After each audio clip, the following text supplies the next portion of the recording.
not to separate the leaves from the stem. Is it above ground or below ground? Below. Good job. At Wells Branch Elementary, a lot is growing on. From kindergarten to 5th grade, students are having a blast getting dirty. Why do you think worms move more dirt? Because they dig around in it and it keeps them moving. Assisted by the Sustainable Food Center, grants, donations, and current and past parents, they turned a courtyard into another yardstick for learning. All right, I need a new phone. We are called the Green Team at Wells Branch Elementary, so we are here just on a mission to make the school as green as possible, and with that is hand in hand goes the garden.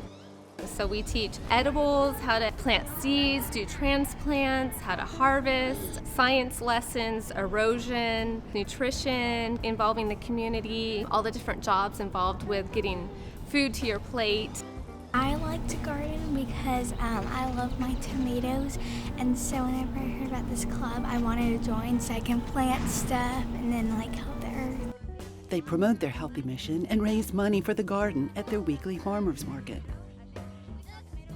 This is such a wonderful project because it allows the students to get that hands-on, authentic experience with working with the earth, with planting, growing, harvesting, learning about earth science, life science, and doing it in such a real, meaningful way. Mrs. Sini and the science staff, they came together with the garden team, and they kind of let us know what learning objectives they wanted covered in the garden. Good morning, 2nd grade. Good morning. Good morning, kinder. Good morning. I just think it's a wonderful opportunity. We had nothing like this when I was a kid. Look, I see one. I see a baby one.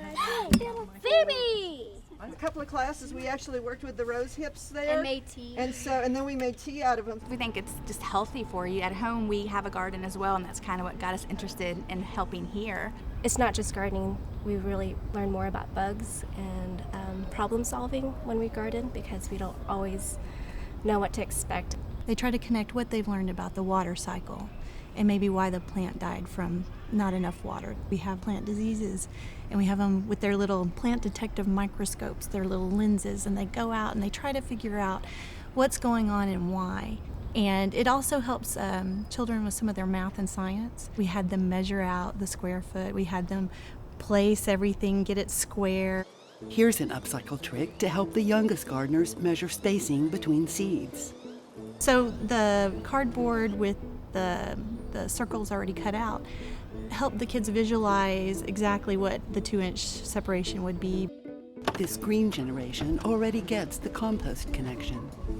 I like to compost because, well, it makes the world a better place because we are reusing things for the soil, and it's better than just throwing everything in the trash.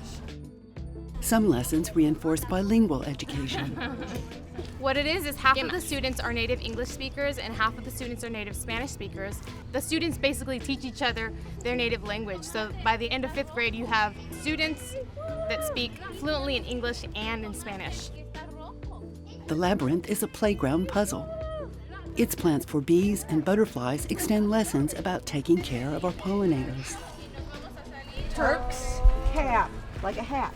It lets them get a burst of energy out and gets them moving, which is also very healthy for the kids. As the 5th graders graduate, they're picking up a few marketing lessons in their Friday afternoon farmers market. That's been an exciting project because we've taken the kids all the way from researching the type of gardening that they want to do and the planting all the way through tending the garden, and then selling their produce and doing all the math and the business side behind the scenes. The students adapted a lemonade stand design they found online. With donated materials, teenagers from a teacher's church group built it. The 5th graders painted and styled it up. Farmers Market! Now open for business. $1. That's a tiny carrot. Oh. Yeah. We have carrots, tomatoes, kale, banana, bell peppers, lettuce, oregano, burley mater. I guess it's very fun to feel like being a part of this garden and making a difference.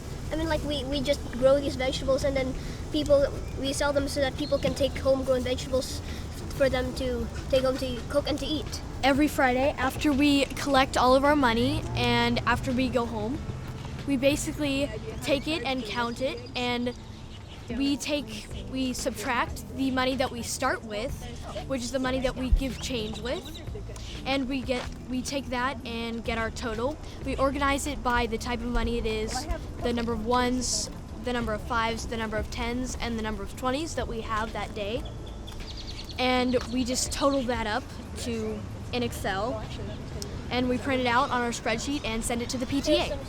With their proceeds, they bought a greenhouse to raise more plants.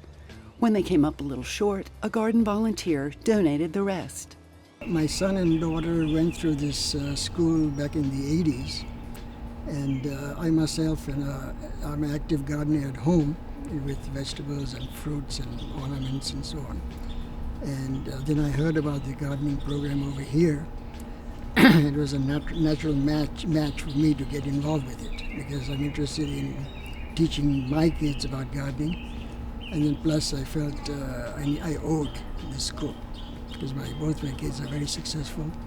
The Green Team students are reaping a lot. And they're just so eager to learn. It's just so neat to see them get so excited. There has to be a balance, a happy medium. So yes, it's okay to do computer, it's okay to do technology, but at the same time you really want the children to get outside and be in nature and explore. I mean, that's a great way of learning, is hands-on exploring it. I have 3 children at the school, and I started gardening when they were really young, and so that was one of the few things that we could all enjoy. And even though they're different ages, we can all participate. They like to harvest their own vegetables, and it helps me with dinner and getting little kids to eat their vegetables. A really important lesson in this young garden is thinking about the future. The 5th graders won't see lavish production on their fruit trees, but those kinders will. I basically live by the Kenyan proverb, treat your earth well, because it wasn't given to you by your parents, but it was loaned to you by your children. So we have a duty to take care of our planet, and by doing that, that's one of the major reasons why we started the garden. We wanted to teach kids how to live a sustainable lifestyle, how to grow their own food, where the food comes from, to know all of that, and to also hopefully do that for themselves in the future.